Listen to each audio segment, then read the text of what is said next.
Hello, welcome to my opus. It's a little bit underground, but hopefully I could, kick you some information that's relevant and pertinent maybe to you. And this one is that's the PI3-AKT mTOR pathway and the insulin signaling problem right there. And these are two, that's P110 alpha selective inhibitors. And you can look these up if you want. That's BYL719 and that's GDC0032. And those are selectively inhibited the catalytic portion of PI3 kinase. This one here is P110 beta selective inhibitor. And I'm not going to go through all those letters and numbers, but I think you get it. That's the catalytic portion of the PI3 kinase of the beta family. So those are selective inhibitors of it. And that would shut down the PI3-AKT mTOR pathway, but there's insulin signaling problems. But we faced insulin signaling problems before, and we've overcome them triumphantly. So I want to go over one right now, and it's called diabetes mellitus type 2, and that's an insulin signaling problem. So there's your pancreas right there, and then you have, sorry, I drew that kind of messed up. That's the alpha cell, and there's the beta cells. And the alpha cells, those are releasing glycogen, and the beta cells, those are releasing insulin. And in there, in this little cluster, there's a lot more than alpha and beta cells, but that's the islet of Langerhans. And in there, there's a lot more clusters of beta and alpha cells. But what pertains to this, what's important is only the alpha and the beta cells. So on the liver, you have the hepatocytes. I always have trouble saying that. Hepatocyte, and that's a liver cell. And on the liver cells, you have the glycagon receptor. So that's a glycagon receptor. And then you have an insulin receptor. But what's important there is that hepatocytes have a glycagon receptor and an insulin receptor, as where skeletal muscle only has insulin receptors, and adipocytes, which are fat cells, they only have insulin receptors. They do not have the glycagon receptor. So that's important to keep in mind right there. And what do I got? I got some notes written down here, but I don't think I really need them. It's a euglycemic state, which is in between 70 milligrams and 120 milligrams per deciliter of glucose in the blood. That's a euglycemic state. That's a fasting state. Glycagon is released at higher levels and insulin at lower levels. So the glycagon is going to go up from the pancreas here, and the insulin is going to go down. But these two have to balance. Glycagon has to get to this glycagon receptor, and then there's gluconeogenesis, which is converting certain amino acids into glucose and put into the bloodstream during a fasting state. So you're getting glucose still in the bloodstream, but you're not eating because of gluconeogenesis. And there's glucolysis or glycolysis or whatever the fuck it is.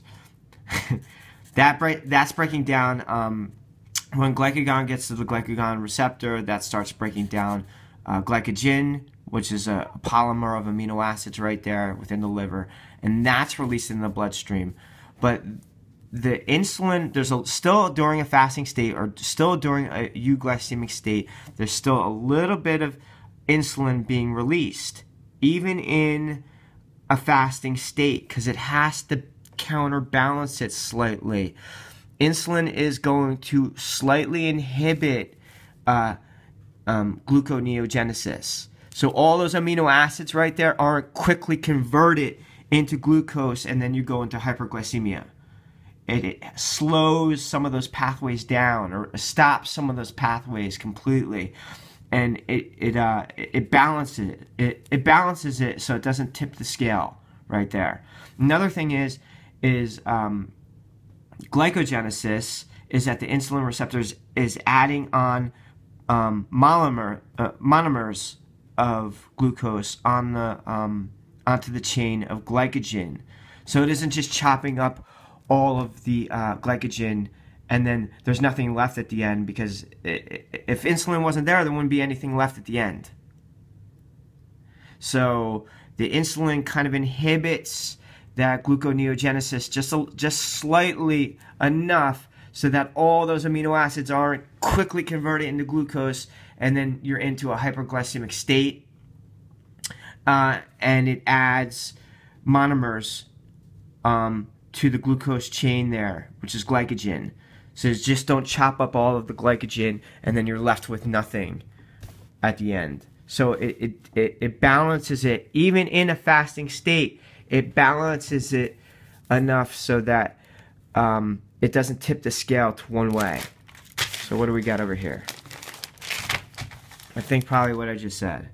Let's see, in a euglycemic state, glycogenesis goes up, and whatever the fuck. Anyway, there's your muscle cells, and there's the insulin, and there's the adipocyte right there. And type 2 diabetes, there's insulin resistance, and that's what I'm going to go over right now, but I'm going to try to kick it from my head. So basically, in adipocytes, which is the fat cells, you have the triacyl glycerol molecules, and that means there's 3 acyl groups attached to a glycerol molecule, and the acyl groups are long fatty acid chains. Okay, so they're fats that are connected to it. And if you watched my other video, which you probably didn't, that is acetoacetic acid and beta hydroxy butyric acid. Yeah, beta hydroxybutyric acid and acetoacetic acid. And once they're released, remember, they release that hydrogen so that other things in the blood will collect that hydrogen, and the blood will become more acidic, which leads to ketoacidosis. But that was in a previous video, and I spelt some things wrong in the previous video, and I apologize for that. And I probably mispronounced some words, but you know, I just learned this last week. So anyway, what was I saying? Okay, so if you're an obese person, you have your viscular fat in the perineum. The viscular fat in the perineum, not the subcutaneous fat, isn't so much affected by this, but the viscous fat.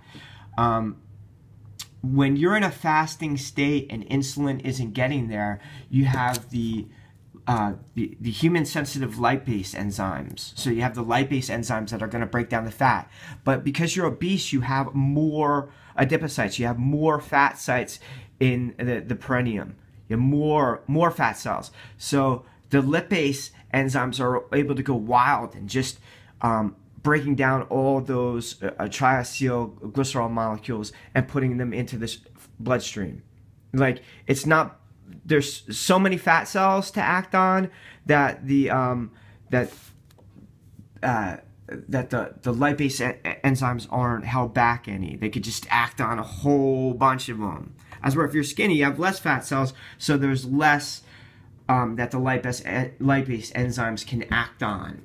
Okay, so an obese person in a fasting state or a euglycemic state, there's a lot more fat cells or adipocytes that they can act on, and they will act on them. So those triacyl glycerol molecules are broken down and fed into the bloodstream, and free fatty acids are now in the bloodstream. And I went over their chemical names just before, but they're in the bloodstream now. So you have a high amount of free fatty acids in the bloodstream, and they'll start going to the liver and to skeletal muscles. And it'll go to the liver to make ketone bodies for energy for such organs like your brain. And it'll go to skeletal muscle where it can be oxidized and used for energy as well.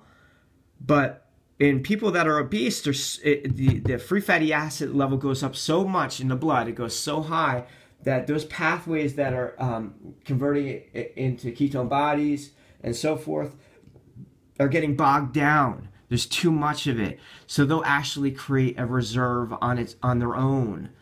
They'll start binding them to propane 1,2,3-triol, which is glycerol. They'll start binding them back to that glycerol molecule, and it's almost as if a liver cell or a skeletal cell is converting it slightly or slowly into a fat cell in of itself. In the cytoplasm of its own cell, it's converting those free fatty acids back into what was found in fat cells or adipocytes. It's converting it back to just what was found there. So it's making like a fat storage reserve right in the cytoplasm of its own cell. And that's exactly what's causing, or at least a major contributor to the downstream pathway insulin resistance. So insulin is getting to the insulin receptor. There's plenty of insulin. In type 2 diabetes, that's not an autoimmune disorder like type 1 diabetes. It's type 2, so there's plenty of insulin being produced by the beta cells. And it is getting to the insulin receptors, but it's getting uptaken so slowly because of the fat